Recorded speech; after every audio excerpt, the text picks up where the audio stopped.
Good morning, students.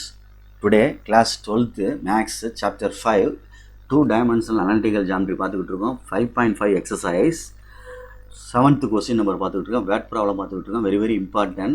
So please carefully understand பண்ணி படிச்சுக்கோ.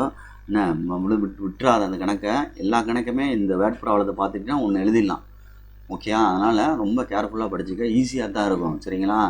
ஒரு முதல்ல நான் கிராஃப் போட்டுக்கிறேன். ஒரு வெர்டிக்கல் வால் இருக்குது, ஒரு ஹரிசாண்டல் ஃப்ளோர் இருக்குது, கிடைமட்டம். அது வெர்டிக்கல்ன்ற செங்குத்து. இது ஒயின்னு வச்சுருக்கேன். ஒரு ராடு இப்படி சாத்தி வச்சுருக்காங்க. இது டாப் ஆஃப் த ராடு, இது பாட்டம் ஆஃப் த ராடு.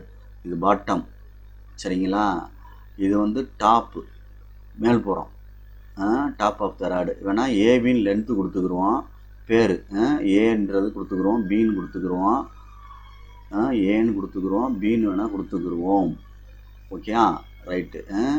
பார்த்து நிதானமாக. ஏன்னா படம் ரொம்ப முக்கியம்டா தம்பி. அதனால தான் படத்தை வச்சு தான் நம்ம அதை செய்ய முடியும். இது பாட்டம். ரைட்டு, மறந்துடாது. அந்த கீழ்ப்புறம் இது ஓ. சரியா? இங்கே இதோட லென்த்து 1.2 மீட்டர் கொடுத்துருக்காங்க ஏபி. இதிலேருந்து பாட்டத்திலேருந்து இந்த எண்டுன்னு கொடுத்துருப்பாரு. எண்டில் ஒரு பாயிண்ட்டு பின்ற பாயிண்ட்டு மூவ் ஆகுதான்.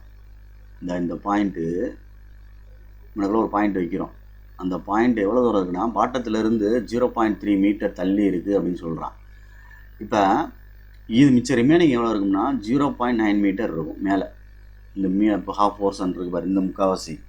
இது கீழே உள்ளதான் 0.3 மீட்டருங்கண்ணா. சரிங்களா? இப்போ நாங்கள் ஹரிசாண்டல் ஒரு லைன் வரைஞ்சோன்னா இந்த ஆங்கிளும் ஒன்று, வெர்டிக்கல் ஆங்கிள் அப்படின்னு சொல்லுவாங்க. அதே மாதிரி இங்கே இப்படி வரைஞ்சிட்டேன் அப்படின்னா, அதாவது பெர்பெண்டிகுலர் ஒன்று வரைஞ்சிட்டேன், இந்த மாதிரி வரைஞ்சிட்டேன் அப்படின்னா இது பெர்பெண்டிகுலர் அப்படின்னு அர்த்தம்.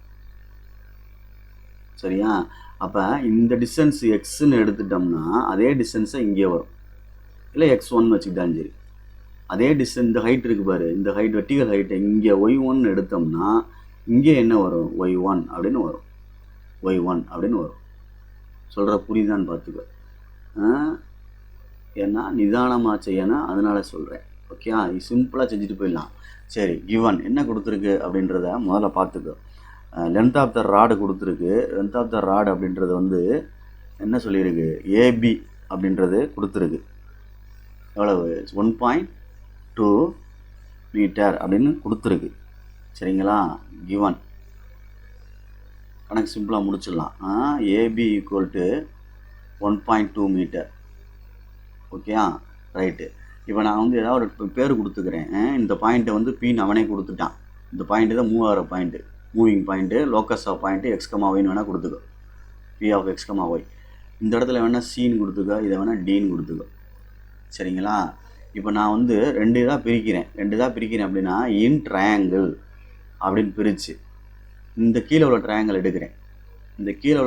எடுக்கிறேன் அப்படின்னா இந்த ஆங்கிள் நடுவில் வச்சுக்கிடுவோம். சிபிபி அப்படின்னு எடுத்தாலும் இல்லை பிபிசின்னு எடுத்தாலும் சரி, பிபிசி அப்படின்னு எடுத்துட்டேன். இதுக்கு எதிர்த்தாப்புல உள்ளது ஆப்போசிட், இது ஹைபார்டனஸ். இதுக்கு எதிர்த்தாப்புல உள்ளது ஆப்போசிட், இது ஹைபார்டனஸ். அப்போ ஆப்போசிட் இருக்குது, ஹைபார்டனஸ் இருக்குது அப்படின்னா என்ன போடணும் அப்படின்னா சைன் தீட்டா போடணும். அப்போ ஆப்போசிட் அப்படின்றது எதிர்த்தாப்புல உள்ளது என்ன இருக்குன்னு பாரு. இந்த ட்ரையாங்கிளில் y1 அவ்வளோதான். பை இங்கே ஹைபார்டனஸ் என்ன இருக்குது? 0.3. அவ்வளோதான். இதுதான் சைன் தீட்டா. குட். அதே மாதிரி இன் ட்ரையாங்கிள் மேலே ஏடிபி இல்லை ஏபிடி, ஏபிடி இதுக்கு ஆப்போசிட்டில் ஒன்றும் இல்லை, ஆனால் அட்ஜசன்ட்டில் இருக்குது x1. அப்போ அட்ஜசன்ட் பை ஹைபார்டனஸுக்கு என்ன வரும் அப்படின்றது ட்ரிகனாமெட்ரி ஃபார்முலா தெரியணும். Cos theta. அப்போ அட்ஜசன்ட் x1, ஹைபார்டனஸ் 0.9. அவ்வளோதான்.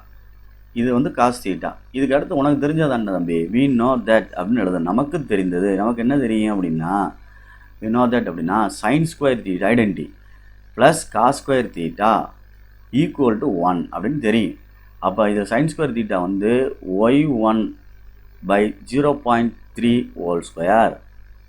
சரிங்களா சொல்கிறது? Plus cos square theta x1 by 0.9 whole square equal to 1. இது சரி பண்ணோம் அப்படின்னா என்ன ஆகும்? முதல்ல எக்ஸ் ஒன் ஸ்கொயர் எழுதிக்கிறேன். எக்ஸ் ஒன் ஸ்கொயர் பை 81 0.81 அப்படின்னு வரும், பார்த்து பொறுமையாக. Plus y one square by 3 3 sir 9 0.09 அப்படின்னு வரும், 2 டிஜிட் தள்ளி 1. therefore லோக்கஸ் ஆஃப் பிஇஸ்ன்னு எடுக்கிறோம். Locus LOCUS locus of P is, அதாவது பி ஆஃப் எக்ஸ் கமா ஒய்ன்னு கொடுத்துருக்கனால இந்த எக்ஸ் ஒன் ஒய் ஒன்னை மாற்றி விட்டுரு. X square by 0.81 plus y square by என்ன வரும் 0.09 ஈக்குவல் டு 1. இதுதான் required equation of the P அப்படின்றது. Okay, thank you students. பார்த்து கேர்ஃபுல்லாக படித்து வெரி வெரி இம்பார்ட்டன்ஸ்.